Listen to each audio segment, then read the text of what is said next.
This book, Made Me Think of You by Libby Page, published by Penguin Viking, and it is mainly set in Primrose Hill, North London, but there are various little journeys and bits of travel that happen throughout the book.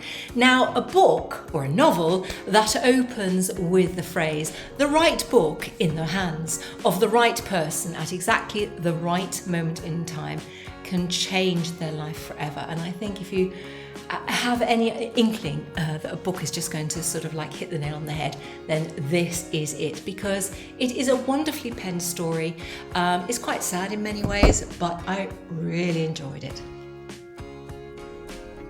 We meet Tilly, who, as the novel opens, basically is coming to terms with the death of her husband Joe, and it's a terrible blow to her. It just has upended her life, but she's managing up to a point, and then she discovers that what Joe has done before he died, because he knew he had a period of time in which he could reflect on life and do all the life-ending things that he needed to do. He decided to choose a book for her for each month of the subsequent year. So, right, January through to December, she is going to get 12 books.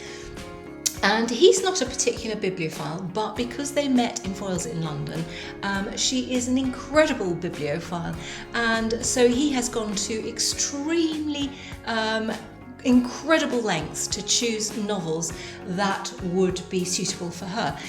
So of course he can suspect that once he's died, she will lose her mojo, she won't want to read. And so the very first title he chooses for her is, of course, Matilda.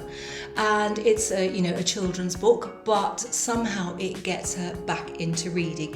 And then he chooses another 11 titles, with different slants in life, with different attitudes, with different storylines. There's a bit of poetry in there. And she has to go and pick them up from her local bookshop. And Alfie runs the local bookshop. And of course, the team there is intrigued by these 12 books that they are storing to give to her over the subsequent months. And this is just a charming story.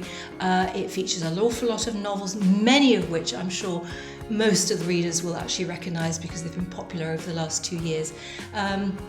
She also travels, and at the end she talks about Captain Corelli's mandolin, about how the sense of place within that novel really got under her skin, I suppose.